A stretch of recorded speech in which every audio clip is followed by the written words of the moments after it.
Olá amigos, é um imenso prazer estar falando com você que vai prestar o concurso para agente socioeducativo do estado do Rio Grande do Norte. Olha só, vamos começar aqui um tópico muito importante que é a responsabilização. Responsabilização é um procedimento, ali os procedimentos, o passo a passo para que um socioeducando seja responsabilizado, perfeito? Vou trazer, obviamente, as melhores informações, alguns detalhes ali que poderão ser cobrados em nossa prova e que eu quero que vocês fiquem muito atentos aí, pois de todo o texto temos muitas informações, mas informações preciosas para a nossa prova, aí a gente vai escolher e vai colocar aqui no quadro para você, perfeito? Então, desde já, eu quero que você pegue aqui, olha só, que você leia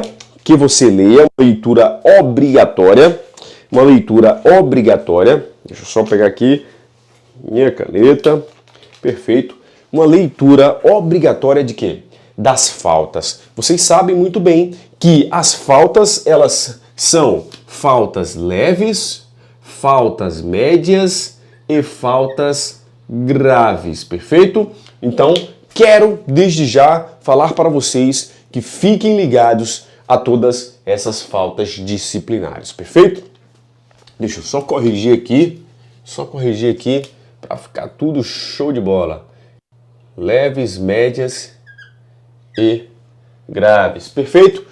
Além disso, quero que vocês observem também ali, em relação às condutas indevidas, quero que vocês observem o que? As atenuantes e as agravantes também, perfeito? São bem fáceis, perfeito? Mas é interessante que vocês façam uma leitura repetitiva aí para lembrar de todas as informações, perfeito? Vamos começar. Olha só, nós estamos lá no artigo 78. 78, ele fala o seguinte, ó, que é dever do servidor, por qualquer meio, por qualquer meio presenciar ou tiver conhecimento da ocorrência, então você como servidor, você teve conhecimento de uma determinada ocorrência que aconteceu, né? E essa ocorrência, obviamente, ela é passível, pode ser, né? É passível de quê? De ser considerada falta disciplinar. Esse servidor, ele vai elaborar um comunicado.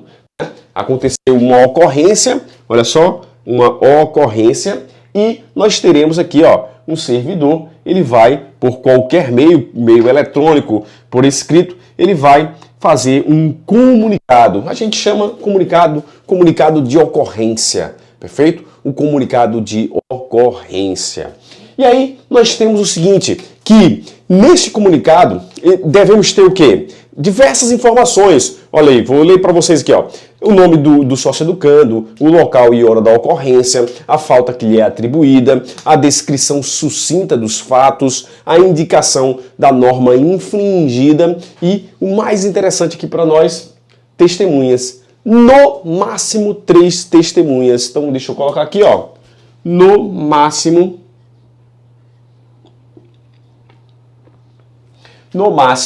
3 testemunhas. O nome de 3 testemunhas. Perfeito? As outras informações bem tranquilas. Nome do socioeducando, o que ele fez, né? Os fatos que aconteceram, né? Qual aquela conduta, ela fere a princípio qual norma. Perfeito? Então, temos diversas informações bem tranquilas e eu só quero que vocês observem aqui mais, né? Com mais atenção o número de testemunhas, perfeito? Nós temos, no máximo, 3 testemunhas. Nós temos o seguinte, que o 78, parágrafo único, ele fala que essa ocorrência, ela deve ser registrada no livro de ocorrências. O livro de ocorrências, o que é, professor? Basicamente o seguinte, vocês estarão em um plantão, certo? E aí, em cada plantão há diversas equipes, e aí, naquele plantão devem ser registradas as ocorrências que acontecerem na unidade. Então, para quê? Até para que o plantão posterior, a equipe, ela tenha conhecimento. Peraí, aconteceu uma determinada situação e a gente deve ficar esperto quanto aquele socioeducando e aquela determinada área ali da nossa unidade. Perfeito? Basicamente dessa forma, ok? E nós temos o seguinte, ó, será registrado no livro de ocorrências ou registro diário e comunicado à gerência da unidade. Perfeito? Então, registrado no livro de ocorrências, comunicado à gerência da unidade. E a gerência da comunidade vai convocar o Conselho de Responsabilização Socioeducativa. Então, a gerência vai convocar o Conselho de Responsabilização Socioeducativa. E aí temos no 79 diversas ações do Conselho. Não vou ler para vocês, vou pular esse artigo 79 e vamos continuar aqui nas formas de responsabilização socioeducativa. Olha só, a princípio, como foi falado anteriormente, a responsabilização ela vai acontecer de uma forma, vamos dizer assim, não retribuindo aquele mal que foi causado, mas tentando trazer para a cabeça do sócio-educando o quê? A reflexão.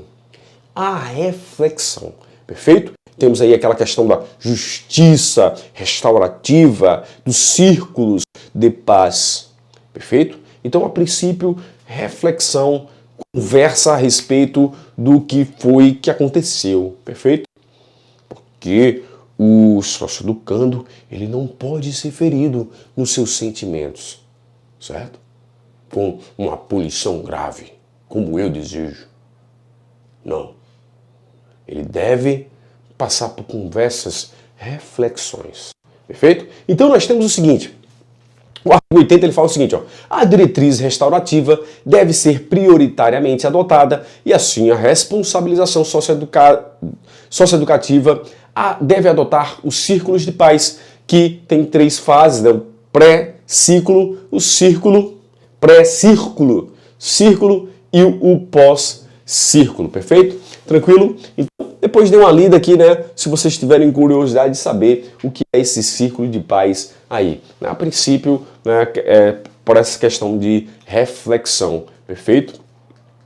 Conversas, vamos dizer assim, ok? Mas olha só, se não for possível o círculo de paz, nós temos o seguinte, ó, que serão adotadas o quê? Vamos dizer assim, um procedimento aí, um passo a passo, oitivas, né? Serão ouvidas determinadas pessoas, serão colhidas determinadas provas para chegar a um resultado daquela apuração, perfeito? E aí, daquela conduta indevida, nós podemos ter o quê? As seguintes modalidades de responsabilização: advertência verbal, advertência escrita e a suspensão. Perfeito? Então temos essas 3 modalidades aí. Para quem está estudando para o concurso de polícia penal, nós temos aí bem tranquilo, né? Porque parece bastante, né? Advertência verbal, escrita e suspensão. Ok, mas nós temos o seguinte, ó. Vou pular aqui um pouquinho. Artigo 81, parágrafo 2º. Artigo 81, parágrafo 2º. E eu já coloquei aqui do lado, ó. Olha só o que ele fala. Em casos de faltas leves, pode ser aplicada a advertência verbal. E é interessante ele falar que pode ser, porque mesmo em faltas leves, pode ser aplicada outra modalidade. Se ele for reincidente, por exemplo. Então, preste muita atenção que nos demais ele fala o seguinte, ó, deve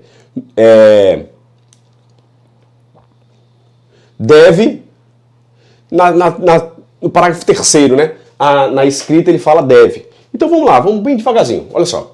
Nas faltas leves, pode ser aplicada a advertência verbal, porque se ele for reincidente, nós teremos aqui a escrita. Deve ser a escrita. Perfeito? Então, vamos lá. Leves, advertência verbal. Leves reincidentes, médias e graves, advertência escrita. Parágrafo 3º.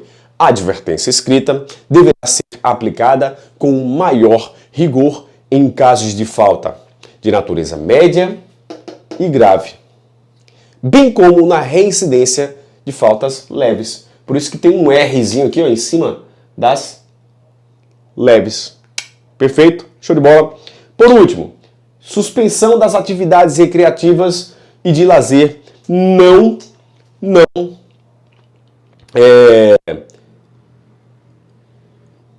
a suspensão de atividades recreativas e de lazer que se entende como aquelas que são realizadas sem orientação de profissionais. Né? Fiquei com um não na cabeça e acabei não lembrando. Né? Atividades recreativas e de lazer sem a presença de profissionais. É aplicável, então essa suspensão é aplicável no caso de faltas graves e na reincidência de faltas leves e médias. Por isso que tem esse Rzinho aqui, e eu vou dar um foco aí para vocês observarem, certo? Então fique ligado. Se eu perguntar, vamos lá, saindo aqui da frente, ficando na frente do quadro aqui para vocês não verem. Advertência verbal. Advertência verbal é a primeira.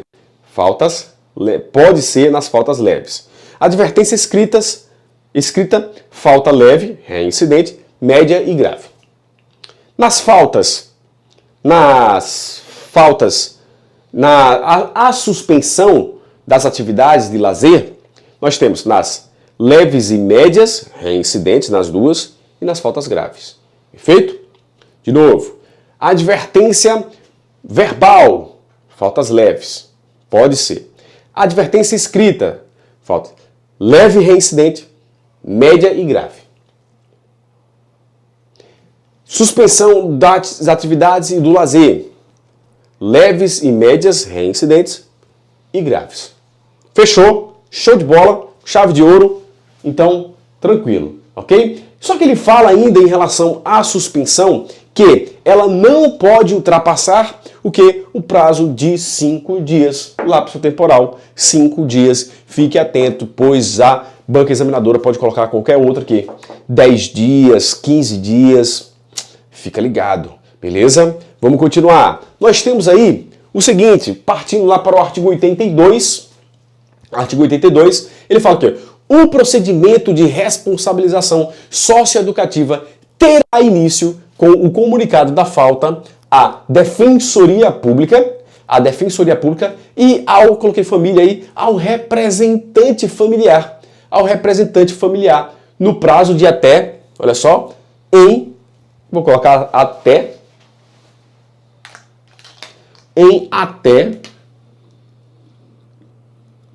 incluo aqui, tá? Até 24 horas. O comunicado deve ser feito em até 24 horas. E é interessante que ele fala o seguinte, parágrafo 1º, a notificação pode ocorrer por meio do Conselho Tutelar, do CRAS, do CREAS, por meio eletrônico, aqui eu coloquei o e-mail, perfeito? Por meio eletrônico, coloquei aqui o e-mail. Mas ele fala no parágrafo 2º que, se não for possível efetivar dessa forma, nós teremos o seguinte, nós teremos que a notificação telefônica realizada pelo técnico de referência será plenamente válida. Só que ele fala, depois da vírgula, ele fala o seguinte, ó, desde que certificada nos autos, cumulando-se com a comunicação por escrito. Fica esperto aqui, ó. Mais telefone, mais escrito. Perfeito, se não forem possíveis essas aqui. Ok? Tranquilo, show de bola. Deixa eu ver mais, tem mais algumas informações. Vamos pular aqui, Aí temos um passo a passo aí que não é interessante para nós, assim, a princípio, né, não vejo como sendo uma questão de prova, ou se vier a ser, será uma questão muito fácil, né? E nós temos o seguinte, ó, artigo 85. No caso de nós temos aqui mais de um sócio educando envolvido em uma determinada infração disciplinar, nós teremos que teremos aqui um único processo. Apesar de nós termos um único processo, a decisão para cada um deles vai ser uma decisão individual. Joãozinho, você vai ser punido por determinado fato. A modalidade aqui, ó, vai ser de responsabilização, vai ser uma suspensão. Zezinho, vai ser uma advertência escrita e assim sucessivamente. Uma decisão individual para cada um deles, perfeito? Ou mais, artigo 86, todos os procedimentos relativos à apuração da falta atribuída e à avaliação da responsabilização correrão em sigilo, ok? Sendo expressamente proibida a divulgação parcial ou total de quaisquer peças que o compõem, ok? O que mais? Nós temos aí pulando um pouquinho, vamos lá para o artigo 88,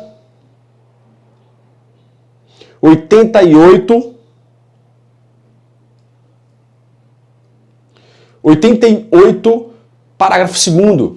Os sócio-educandos e sua família serão notificados por escrito, olha só, por escrito, eles serão notificados para terem conhecimento de que um determinado procedimento foi encerrado, perfeito? Encerrado. E por último, temos uma informação aqui muito interessante, artigo 90, né? Pode acontecer de o sócio-educando estar em uma determinada unidade e ele ser transferido para outra unidade. E 90 fala o seguinte, ó, na hipótese de trânsito do sócio-educando de uma unidade para outra, os procedimentos de apuração, então estava acontecendo uma apuração aqui, ó, serão realizados pela unidade de destino. Pela unidade de destino. E a prova pode perguntar, olha só, será realizado ainda pela unidade de origem, perfeito? A prova pode trazer isso, né? E o aluno desavisado, ele pode sim falar assim, poxa, realmente, se nós estávamos lá na unidade e tudo o procedimento, todas as informações estão aqui, então vai ser aqui, professor. Não é. Fica ligado aí nessa pegadinha que pode ser cobrada em nossa prova, perfeito? Então fica com esse quadro aí, ó, copia, bizus aí ferozes para nós. Atenção aos prazos apresentados, perfeito? Atenção aos prazos apresentados, atenção a essas formas de notificação, as formas de notificação. Lembre-se também aqui, ó, das responsabilizações, né, em virtude relacionadas às faltas disciplinares, perfeito? Fique atento a esse detalhe também, que é muito importante, perfeito? Então ficamos aqui com mais um vídeo, extrapolamos aí um pouquinho, os 10 minutos, 12 minutos aí que nós desejamos, mas foi por um motivo aqui bastante relevante, perfeito? Muito obrigado mais uma vez, curtam, comentem e compartilhem e até a próxima!